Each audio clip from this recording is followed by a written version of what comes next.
Good morning. If you're just joining us this morning, you're in the right place. We're getting ready to kick off our Broker Power series, Real Estate and the Economy Today with Dr. Lawrence Yoon. And just give us 1 minute to get up and greet our panelists.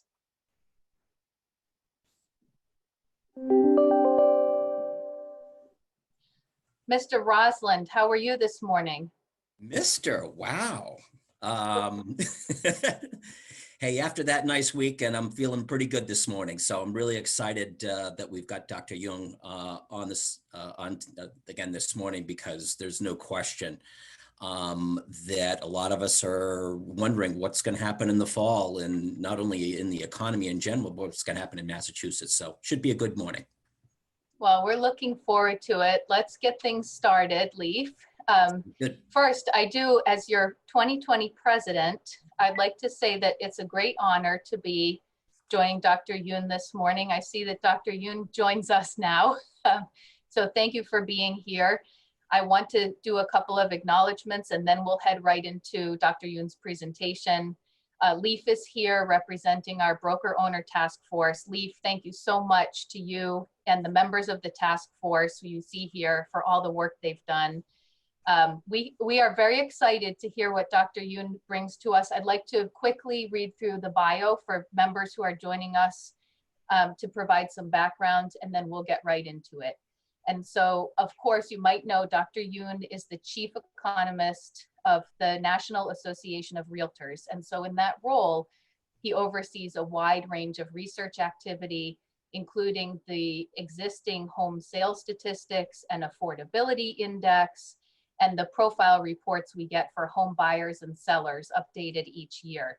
And Dr. Yoon received his undergraduate degree from Purdue University and PhD from the University of Maryland at College Park. And today we're honored that we can talk a little bit about not just the national economy, but also our local economy right here in central Massachusetts, where we are very dependent on education and technical jobs, and looking to see what the recovery will look like for us. So Dr. Yoon, with that being said, I'd like to welcome you. I see your video here on the screen, and we can quickly do a change of the screen share so that we can share your presentation. Good morning, everyone, and thank you, President Erika Hall, for the introduction. I do have a PowerPoint, so if you can permit me to do the share screen permission, that would be great. So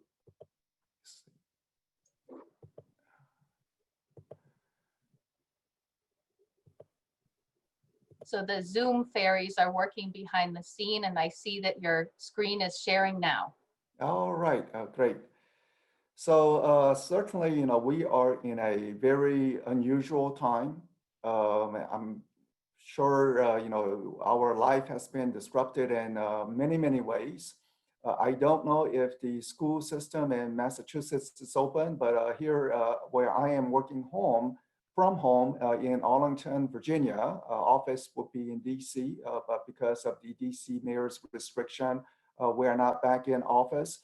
But Arlington County schools are closed, which is causing a lot of trouble for, you know, parents with school-age kids. And certainly we are experiencing this once-in-a-lifetime event. So given this is a once-in-a-lifetime event, you know, as an entrepreneur, we're always trying to adjust, you know, from the technological disruption where we have consumers able to tap into more information than ever before. But we always have to be mindful that as a business leaders, that there's always an unexpected event. Even if the September 11th, a terrible tragedy, it was unexpected. The 1970s high inflation, 18% mortgage rate, completely unexpected at that time. So we always need to be resilient and trying to get through this. And what we are seeing is quite remarkable variations across the country. So let me first start with a non-housing data. This is a GPS mobility data. The data is from the Dallas Federal Reserve. They collect information from some technology companies. about your cell phone GPS movements, whether you are staying put at home or moving about. So they base this number on pre-pandemic level. So you can see that, February, March, the number would be sort of zero, meaning that's the neutral number. Then during the lockdown, you see the decline in activity. It is for two states. One is Georgia, which is in orange, and Massachusetts is in blue. So you see both states decline. And then you see some widening up in the gap with Georgia opening up a little more, while Massachusetts is a little slow in terms of people moving out and about the town. And this is due to the fact that Georgia governor reopened its economy much sooner, with a lot of controversy to say that, are you going to spread the coronavirus? And if one looks at the virus situation, in Georgia, it looks alarmingly high, while in Massachusetts, it appears more manageable, more contained, even though we are not out of the woods by any means. So you see this variation occurring. And let me go to the next chart. This next chart is the unemployment rate for Georgia and Massachusetts. So both states started the economy at the beginning of the year with very low unemployment rate. And then the unemployment rate naturally shot up during the lockdown, but Georgia reopened their economy sooner. So you see the unemployment rate go down in Georgia, again, the orange line, while in Massachusetts remain very elevated. If you look at the actual numbers, you can say that Georgia unemployment rate of 8% versus Massachusetts of 16%. I mean, that's a double the number. So this is a tough trade-off for every governors across the country. Do you try to contain the virus with a stricter lockdown, or do you try to reopen the economy? Phase 1, phase 2, phase 3, phase 4, with each reopening possibly exposing to greater danger of the virus. So it's a tough trade-off that people are facing, but just want to illustrate that it's not a one decision being better than the other, but there is clearly a trade-off related to this issue. Now, if we look at the broader national economy, this is the total jobs in the country from the year 2000 all the way to today. If we look in the middle of the chart, 10 years ago, there was another once-in-a-lifetime event, foreclosure crisis, subprime lending, just giving out loan to anyone who wanted it without checking income, and people overstretched their budget. In hindsight, it's clear 2020 vision, and we know it was a mistake, so we had the foreclosure crisis and losing jobs, the Great Recession. That's the middle of the graph. But from the middle of the graph, we have had 10 straight years of economic expansion and job creation, the longest in US history. And in a single month, in April, during the lockdown, we lost all that 10 years of job creation in a single month. But it was a forced job losses. Governors essentially telling the restaurant owners, shut it down. All the business shut it down. So the job losses were quite severe. But with reopening in phase 2, phase 3, with other states a little ahead than others, as I illustrated before, you see the job creation occurring now. So we have recovered about half of those job losses. To put the numbers, America lost 20 million jobs in a single month. And then we have regained 10 million jobs. So 50% of the recovery. We have another 50% to go. So still a long way off in terms of getting back to the normal economy. If we look at Massachusetts, it looks like the following, especially related to the central Massachusetts. I'm not sure if the Central Mass Association of Realtors really go into the Springfield, but just as a contrast, one looks at Worcester versus, I hope I pronounced that right. I'm not a Massachusetts person. I know I always get it wrong there. Worcester versus oh good, I got a thumbs up, great. So Worcester is the blue line, while Springfield is orange. And in Worcester, the job losses have been much more manageable. I mean, it's not a good number, but to decline in a single digit is much better than the 14% you see in Springfield. Greater Boston, Massachusetts area, they lost 12%. So relatively speaking, somehow Worcester area has performed a little better than before. But you see the job numbers, from the low point, it is still worse than what it was during the Great Recession, during the foreclosure crisis, or even back in the year 2000. So there's still a lot of room to recover condition related to the job market. Are we going to recover the job? Well, one optimistic possibility is the following data. Personal income growth. So Americans' total income situation typically grows around 3 or 4% each year. Look what has happened in April, May, June of this year. It grew even faster, 14%, 10%, still rising at 8%. And you have to scratch your head to say, how is it possible that overall income is rising when we have this high unemployment? And the answer is the stimulus money, the $1,200 check, plus additional amount if you have dependents, family members in the households. Also the enhanced unemployment insurance. I hope some of the realtors who were disrupted in their business back in March, April, May, that you were able to tap.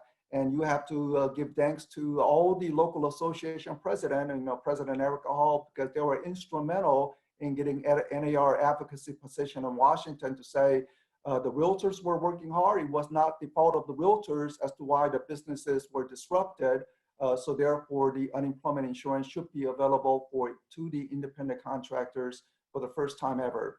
So the incomes are high because of the stimulus package. Many small business administration loans, you don't have to repay if you meet certain criteria. So a lot of money out in the system. So what are people doing with this extra stimulus money? They are not spending money. So spending is actually down. First, if you cannot go to the Fenway Park, well, there's no business activity around. If you cannot do indoor dining, well, it's only a little restaurant business. And therefore, is suggesting that people have the income, but they are unable to spend money. So possibly as we go into further reopening, maybe the income could be spent.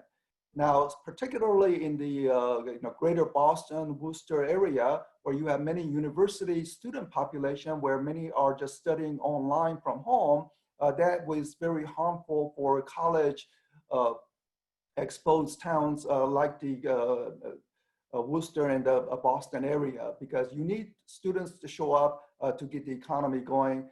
So it's holding back some of the potential, but it's still saying that given that people have the income, as we go into further reopening or a vaccine discovery, imagine if we have a vaccine, spring semester, all back to normal, you can anticipate how much of a spending pattern will be boosted from the vaccine discovery. So just looking at some of the sector breakout, I thought this is just intriguing. No surprise, nonetheless. The online shopping is up 25%. Spending at beer, wine stores up 21% from 1 year before. Hobby stores up. Building material and gardening. People are spending more time at home. They're doing more home-related projects. So spending is up. People are not driving as much, so gas station sales are down, restaurant sales are down. People are not buying clothes because they don't have to meet people so frequently now. So a little variation in the retail spending. And with the stimulus check, so far, most renters are paying rents on time. I know at times you hear some social activists to say, don't pay rent, cancel rent. But broadly speaking, most renters are paying rents on time. Back in 2019, last year, about 90% of the people pay rent on time. Now, people are about 88%. Now, it remains to be seen whether we begin to feel the heat in September and October as some of the unemployment insurance check amount is reduced. So whether that begins to impact, but so far, people are paying rents on time. I'm sure you have heard about the eviction moratorium. So we are working in Washington to assure that if the renters have an option not to pay rent, if they can demonstrate economic hardship. By the way, it's not a free lunch. Whatever missed rent payment, they have to come up with it at the end. But in the meantime, the property owners, the many small-time investors, how are they going to get that rental income? So we are pushing Washington to assure that property owners are not left out in cold without the rental payment. So if the government imposed eviction for a moratorium, then at least the owners of the properties should somehow be able to tap into some of the rental income, either from the renters or from some kind of stimulus package. So we are working on that in Washington. Now, the economy is certainly not back to normal, as the chart clearly illustrated. But the housing market is undergoing this amazing recovery and expansion, much to my surprise. First, I thought when we had the pandemic that one thing that will hold on was home prices, because unlike 10 years ago, we have a unique situation where we have low interest rate environment and also no oversupply. We don't have builders building many homes. So given that situation and also no subprime lending, I thought the home prices would hold on. I was just hoping that home sales will not dip so much. But let's look at the data on the home sales. Home sales in July were little above 1 year ago. Most people would have said that summer of last year was a very good year, and this summer is actually outperforming the summer of the 1 year prior. Now, part of this could be that spring buying season was missed. Therefore, there was a pent-up demand that is being released into the marketplace. But the demand for new home construction is even higher. You see the number being much higher compared to 1 year before. So whatever the builders are building, there's a demand for that property. Better news, pending contracts are up substantially higher from 1 year before, which means that closing activity in September, October could be quite robust. You know, some of the activity that did not occur in spring, all being pushed out later. Now, even better news. The first phase of home buying process, realtors always say to their clients, show seriousness. And way you demonstrate seriousness is to get that mortgage approval. So how many people are applying for mortgages? Exclude the refinance just to buy a home. How many people are applying for mortgage to buy a home? And it is up close to 30% from 1 year before. In other words, there is plenty of people in the pipeline. They're ready to make an offer. The limited inventory is hindering some of that process, but the buying interests remain exceptionally high, quite remarkable. I mean, just for me, I'm quite surprised as how many people have showed up to the marketplace given the high unemployment situation. Now, the reason why people did show up is because we hit an all-time low in the mortgage rates. So mortgage rate at the historical low points. I know that jumbo mortgages, which cannot be sold to the government agencies, are a little more difficult, you know, high down payment requirement situation, but for FHA or any mortgages that can be sold to Fannie and Freddie, I mean, consumers are unaware of what the Fannie and Freddie does, but essentially when Bank of America, Wells Fargo, or Quicken Loan originate those mortgages, they're originating knowing they can sell it to Fannie and Freddie. And that's why they are originating, and the mortgage rate at an all-time low of like 2.95%. The adjustable rate mortgages, there's no benefit in the current environment because interest rate is the same. So essentially, you should be advising your client to essentially take out the 30-year mortgage rather than the adjustable rate mortgage.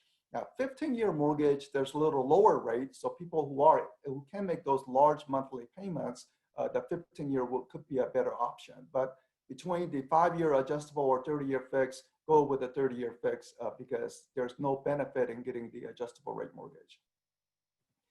Buyers coming in has boosted home ownership rate, now recovering very solidly. Take the latest data with a little bit of grain of salt because the home ownership rate methodology changed in the latest round. Usually what happened is that government staff, they randomly select a neighborhood, they knock on the door and ask the person, are you a renter or a homeowner? If it's an apartment complex, they assume they're all renters. So from that, they make a home ownership rate measurement. What they did in the latest round is because of COVID, they did not walk the neighborhood, rather they made a phone calls. And somehow I think there was a little bias with homeowners responding a little more than renters. So the homeownership rate skyrocketed. So again, just take it with a grain of salt. This is an official number, but I'm not sure how accurate it is. But I would say that homeownership rate, without a doubt, is increasing based on rise in new home sales and existing home sales. But the hindrance is the low inventory. We just simply don't have enough homes for sale. In fact, 2019, last year, most realtors indicated to me that if they had more inventory, they can do more business deals. Today, we are down about 20% in inventory count from 1 year ago. So we are in a tighter market condition, which is the reason why home prices are rising and multiple offers becoming quite prevalent on those starter homes and mid-price homes. Maybe on the upper end market, there's plentiful inventory, but on the starter home, just not enough supply. We need to have more supply. Don't expect to get any relief on supply this year because home builders are not building like they need to. So the orange line that you see here is historical average of new home construction. So back in 2005, housing market bubble, builders overproduced. Then we had a crash, and then builders underproduced, but they underproduced for 10 straight years. The cumulative effect of underproduction is we have inventory shortage. Now the builders were finally trying to break out, and then COVID hit, and the governor said to the construction crew, go home, you cannot build. So you saw the building activity come down. Now they're trying to come back, but I'm not sure it's sufficient or timing wise. I don't think we will have sufficient inventory for the remainder of the year. So only in 2021, we may get some semblance of a balanced market, but not this year. This year, sellers have advantage over the buyers. And one of the things that I always try to illustrate to the policymakers is this chart. So on the blue color line shows the job situation. Huge job losses in leisure and hospitality sector. So these are hotels, say amusement park areas. So any industry involved in leisure and hospitality, large job losses. Retail sectors also lost a lot of jobs. Construction industry did lose some jobs because of governor's orders, but now because the jobs are needed in construction, I think it will soon turn positive. But if you look at the green bar chart, this is the typical weekly wage earnings.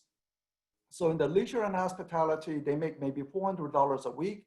Retail, maybe $550. Construction, close to $1,200 per week. So for governors or some policymakers, I try to emphasize, can you provide some retooling, vocational training for people who are used to work in the, say, hotel industry or the retail sector, giving them some skill set so they can go into construction. First, we need those jobs in construction. We need more inventory. And second, it pays more. So, this will be a good opportunity to shift some of the workers to go into construction industry. One phenomena I think the Worcester region will greatly benefit is this situation where we've been taking survey of recent home buyers. Which area would you want to buy a home? And we are seeing strong demand for out in the suburbs and rural areas and smaller towns away from city centers. And this could be due to the fact that some people are becoming somewhat uncomfortable with some of the social unrest that has turned violent. We know that over 90% of the protests is peaceful, and they are raising the rightful issue. But those that turns violent, families with children, they are saying, I need a more safer location. So that could be one of the reasons for this trend. But the big reason as to why people are going to the suburbs, in my view, is the work from home phenomenon. Before the pandemic, 5% of Americans were working from home. Now, during the pandemic, people are forced to work from home, or many people, especially office-related workers. And they are demonstrating that they could be equally productive working from home as in office. Consequently, you are seeing some technology companies essentially saying you can work from home for a longer period. In the case of Facebook, Facebook is telling their employees, half of their employees probably could work from home forever. Twitter is announcing you can work from home forever to their employees. So if that's the case, why have home in expensive San Francisco when one can go out into deeper suburbs or maybe even other states and then get a larger size home or more affordable prices? And consequently, related to the Massachusetts, you may see some people who used to commute to Boston downtown frequently now say, if I don't have to commute every single day, maybe it's not work from home forever, but it's more like work from home 3 days a week. If that's the case, then I am willing to live further out, maybe central Massachusetts. And therefore, I think the outer regions of a great metro market would be a big beneficiary from this work from home phenomena.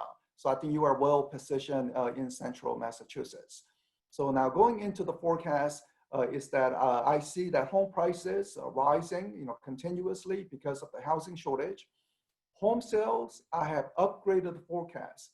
Initially, I thought the home sales would be down about 15% in 2020 because we missed the critical home buying season, the spring buying season.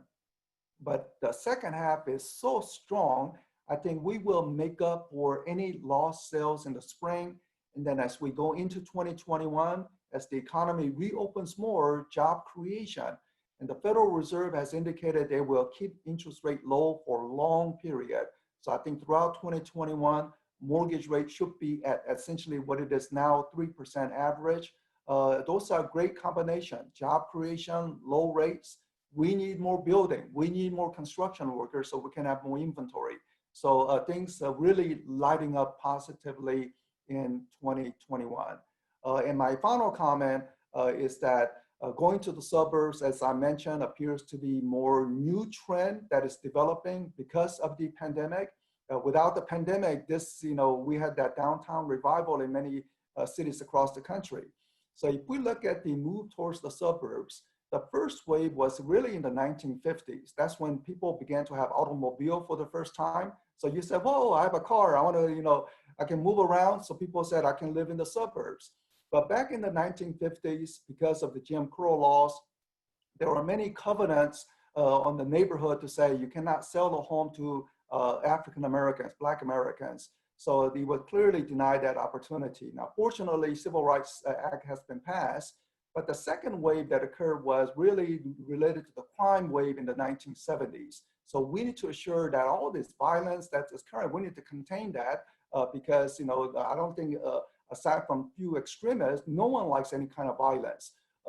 So let's assure that we have a safe community. But the third wave, this is more of my own speculation, my own opinion, is this work from home. So we will have many, many more people work from home, wanting to have a larger size home, more affordable home out in the suburbs. And keep in mind, there are more Asian Americans living in the suburbs versus the city, more Hispanic Americans living in the suburb versus the city, more African American living in the suburb versus the city. So we need to assure that fair housing law not only is the right thing to do, but is legally, there's a legal requirement. So if you violate fair housing law, there could be some repercussions. So please keep in mind, and let's assure that we open up opportunity for all Americans in the process. And we have a lot of materials that I cannot share in this limited time, like member profile, what is the typical income, the home buyer seller survey, what do consumers most desire in their realtors, the international buying activity. So you can go to our website to check it out. But thank you for allowing me to share some time to share this information with you. But again, the market quite remarkable in terms of how it has recovered for the residential housing market. So now I'm going to turn it back to President Erika Hall. Thank you very much, Dr. Yoon. We appreciate your time and your insights on the market. We know that you're very busy, so it's exactly 10:15. Is there time for question, or do you need to run to your next activity? I can take a couple of questions. Okay, that would be wonderful. One very perceptive member of our association is getting right to the heart of the matter and saying, what do you believe is the fundamental cause of the national housing inventory shortage? And what's the most likely path toward getting back to a balanced market? So the inventory shortage is really due to the fact that we are not building enough home, because we need to build those empty homes so that people can trade up. And by trading up, they bring that existing homes onto the market. So it's that chain reaction. So if we don't have new home construction, it's really hard to have that loosening in the inventory. And how do you go about building more homes? Because there's a lot of local zoning laws that prevents building and or stringent regulation.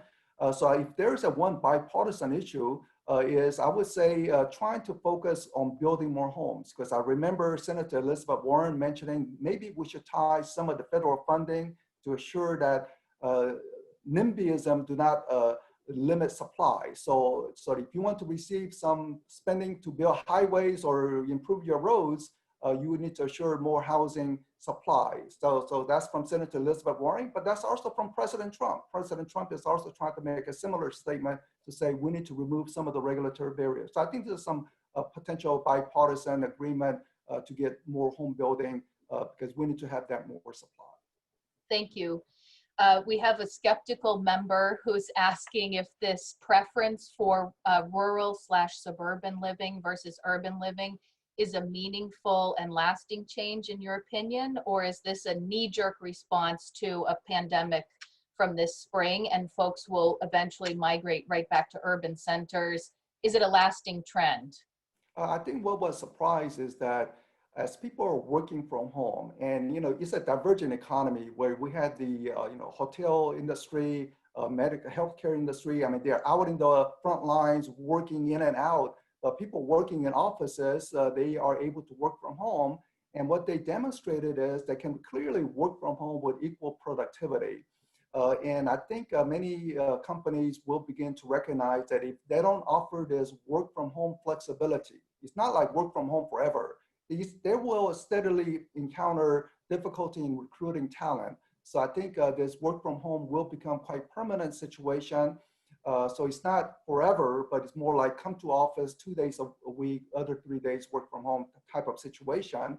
And if the commuting becomes less important, then people say, well, do I want to have home closer to the city where things are more costly, or can I go further out? So in my own opinion, I think this is more permanent situation, but it will slowly develop. So I think you will see that 2 years from now, more people are beginning to go after homes in the suburbs. 5 years from now, even greater numbers. So I think this will be a steady growth, but permanent growth in my perspective. Thank you.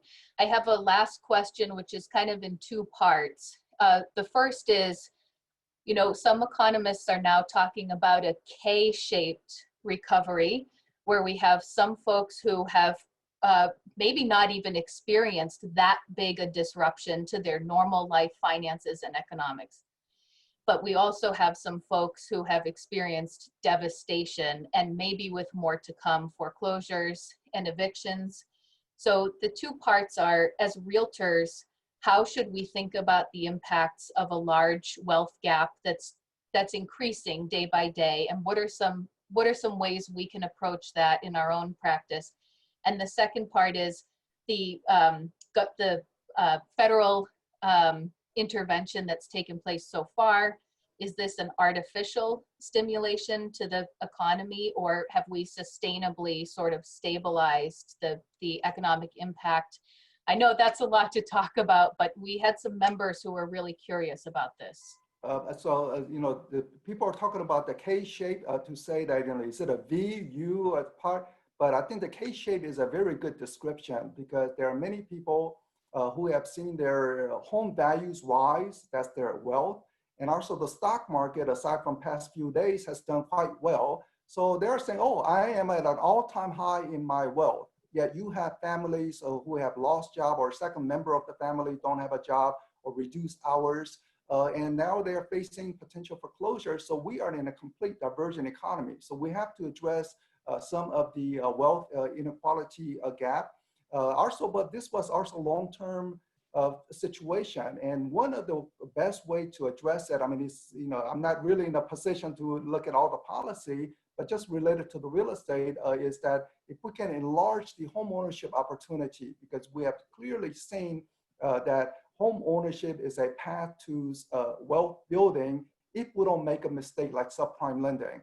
As NAR, we've been working with Urban Institute, where they have tried to show all the data points about African Americans, a way to build wealth, and that's through home ownership opportunity. So does down payment assistance help in that process? So we need to look at all this, and with the presidential election and after the new makeup of Congress, I'm sure there will be new proposals being made, but NAR will be in the thick of the discussion to assure that home ownership is the best way to enlarge the opportunity for more people to build wealth in America. Well, I think everybody's cheering that response. If we could see them on our screen. Thank you very much. Thank you for pronouncing Worcester the right way. That's not a given. So we appreciate that. And thank you very much for your time this morning. We'll let Dr. Yoon get back to his busy day down in Virginia. Thank you. And just with a few. So have a wonderful day, everyone. Thank you very much. And Leif and I have a few closing remarks. We'd like to thank everyone for tuning in. Leif, that was helpful, was it not? Yeah, I think it definitely gives us a good barometer reading from a sort of a national perspective. Obviously, he's dealing with 50 states and 50 states economies, and they're all a little bit different. I'm glad at least he brought up those charts and graphs that compared, Georgia to Massachusetts, just to see sort of where we were at, in the timing of all of that. I think the thing that's tough for anyone to answer is we have a myriad of different price points, in our marketplace. You're talking in the Boston Metro West areas, those are 7-figure, homes. And, as you get into central part of the state or into the western part of the state, the prices are very, very different, which means, the wealth and the economies are a little bit different. But I think he definitely gave us a good broad brush stroke as to what we can expect in the fall. And I think that's the type of information we should share with our clients, our buyers and our sellers out there.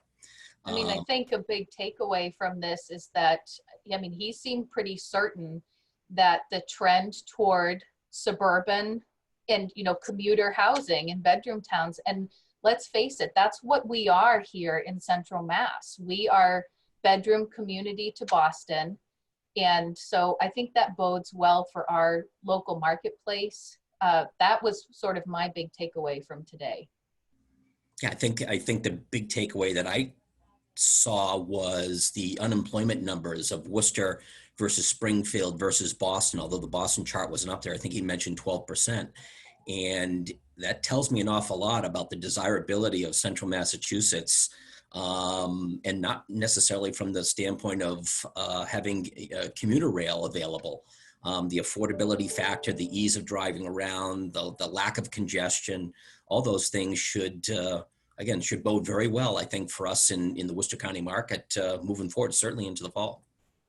Yes. Well, I have to say again, before we sign off in 2 minutes here, a huge thank you to the task force. And the task force is chaired by Michael Barbera. And Leif, thank you to you for stepping in and bringing this to us. This is a pretty major, and it's not the first time Dr. Yoon has joined us here in Central Mass. So we're very lucky for that. Thanks to the task force. Also a shout out to all of our sponsors who have been steadfastly sponsoring us through the ups and this year downs of this crazy, unpredictable market. But I think in a year like this, it just shows that without these folks you're seeing on the screen, we couldn't bring programming like this. So thank you very much. This presentation is recorded and it will be provided, and our staff will get it out to members so that they can watch this content. And lastly, thanks to everyone who joined us today. And we know today is a Tuesday, but it feels like a Monday after our long weekend holiday. So thanks to all of you. And hey, a big shout out to the staff too. And a big shout out to the staff who was on this call very early. Amazing staff at the board. I can't say enough about them. They're really the ones who help us put all this stuff together. So big shout out to all of them. Absolutely. So without further ado, we release you back into your busy 4-day week. Leaf, thank you. My pleasure. And we'll see you on the next event.